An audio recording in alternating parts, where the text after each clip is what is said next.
No. We can both answer. Are you sure? Well, I think with Flannery O'Connor, she would think it's where we are in some ways with a kind of postmodernity, that it's just not relevant. Uniqueness doesn't add anything. It's just relative to my difference is different to your difference. There's no way to think about it as a kind of uniqueness. So that your own particularity, and I think Flannery O'Connor would say with somebody else's, it can only have meaning for one another if you're like you're saying, if it's Christian.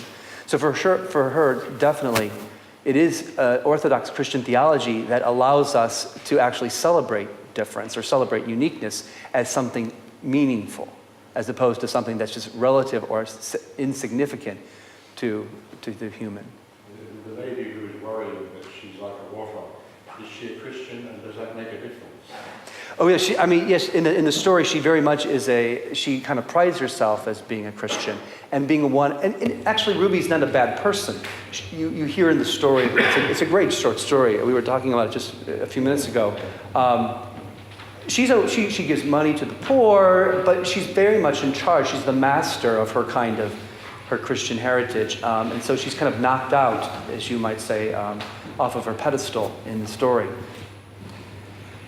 I think mystery is ultimately nothing that one is not predestined in terms of the plots of her stories. Although there are some critics who would argue there's something very formulaic about her stories. She does want to get her characters to come to a place where they're no longer the master of their world. That sense of what we talked about this morning between mastery versus mystery, I think, is very much part of O'Connor's aesthetic. That somehow we almost have to give up the sense that of our own egos, our own centeredness, in order to see. And that's why I think in her stories, nature always kind of is the backdrop of that world, and only at the end of the stories does nature and the consciousness of a character sometimes find some harmony.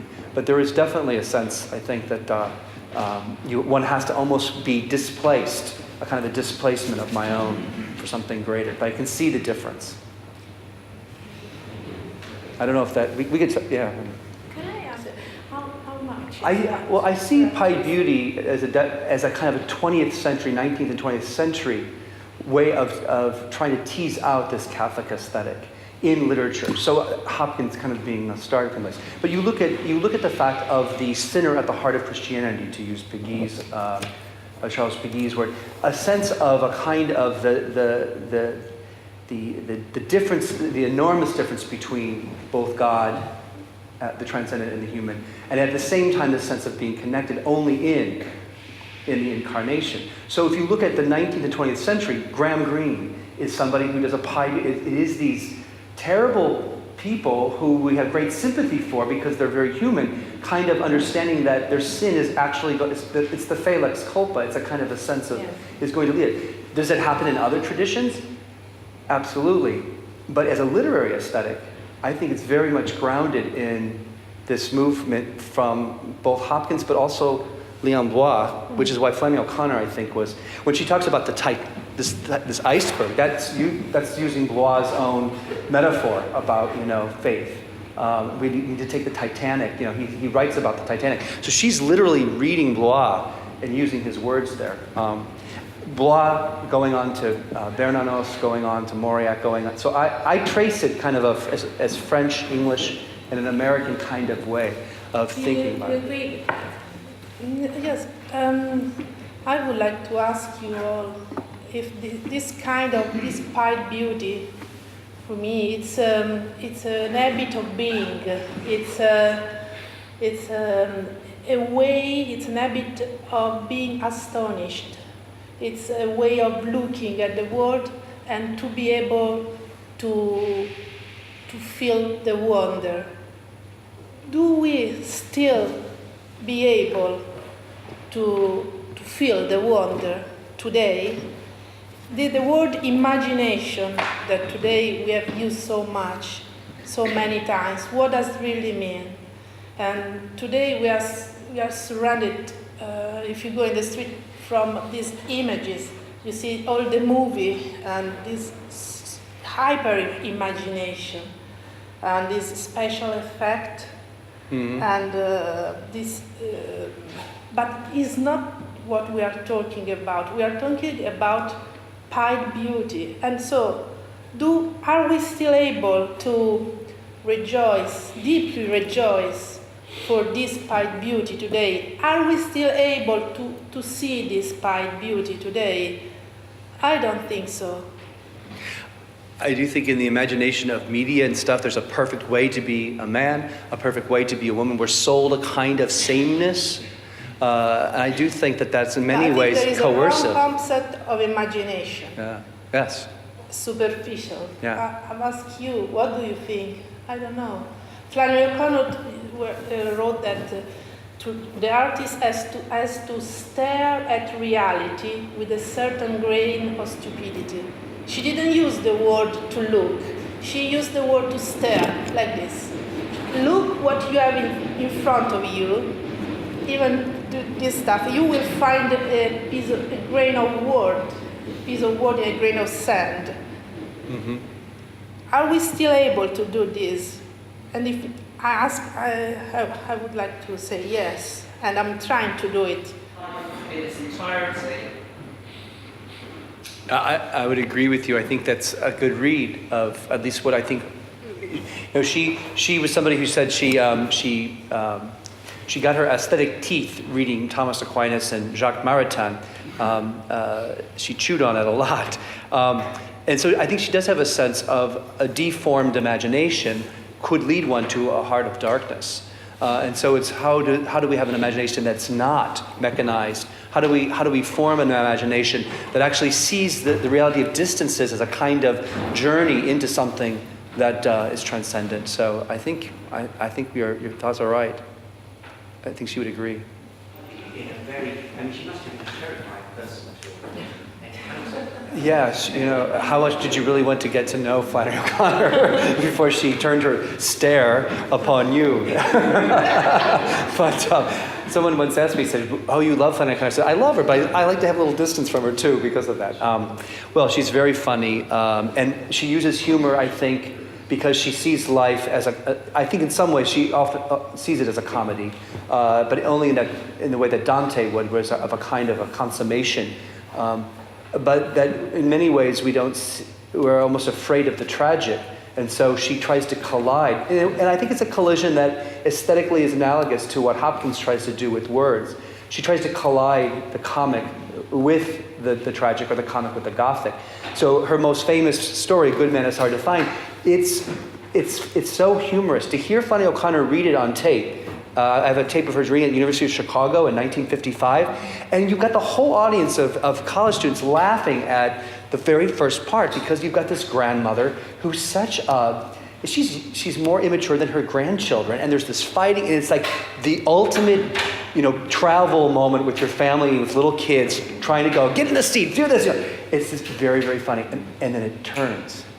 It turns with a car accident, and all the things that were just funny now become very, very packed with meaning or packed with mystery, right?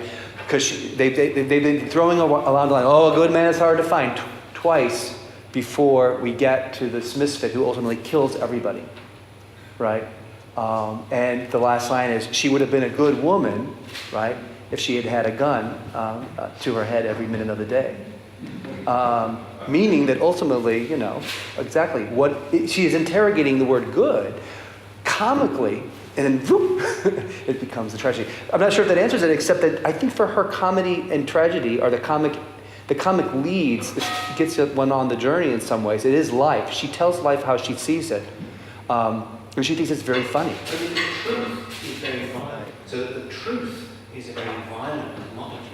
Yeah, I think for O'Connor there is a sense that if it's going to cost, to use that language, if it's going to matter, it can be a violent kind of choice, or a violent kind of stand.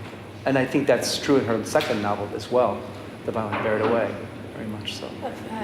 I ask myself many times about this comic approach to reality, and I think we can call it a Christian realism. What is it? It's simple to say this, but if you're a believer, if you really believe, I think, as she did, I think that you can laugh or you can be comic about the worst things that can happen because you think to be saved. Yeah. She was very comical. One of my favorite line of hers, I don't know why it's my favorite, because it's not, but it's always funny to me, is her family made her go to Lourdes to take with the baths, that would be one of the malades, and she just does not want to do it. And she writes a letter to her friend. She said, "Oh, I got to do this, but I would rather die for my faith than take a bath for it." And there was just a sense that she's seeing the kind of comedy of, I'm going all the way to France to get in a tub of water.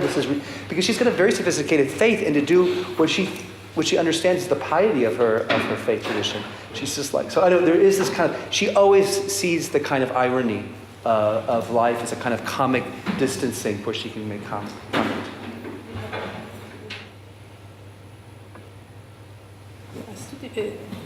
No, I know the answer, but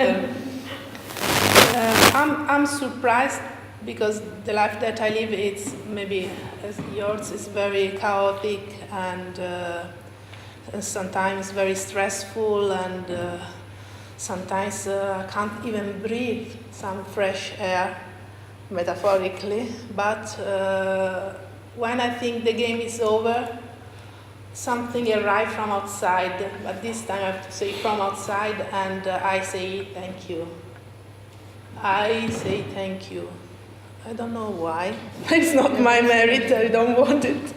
But would you say you have to be it's an orientation though, to wonder, yes. It's this passive openness to arrives. a kind the of wonder arrives. It has to be something that happens. Wow. And that's what I love about Hopkins though, and I think what O'Connor's trying to do is trying to put something very objective, an objective claim into our own subjective experience. And we don't own it, we don't master faith or the imagination or the good or the true, the beautiful. It in some ways masters us, but we have to be open in some ways. And so what are the forms? I think one's life, people one's love, the people that one loves. I think the liturgy does that. If you look at William Lynch's work that was mentioned in our first speaker by video, that Michael Paul loved, he would say that the liturgy itself is a kind of pedagogy of the imagination. So obviously novels, music, I think art in general, poetry.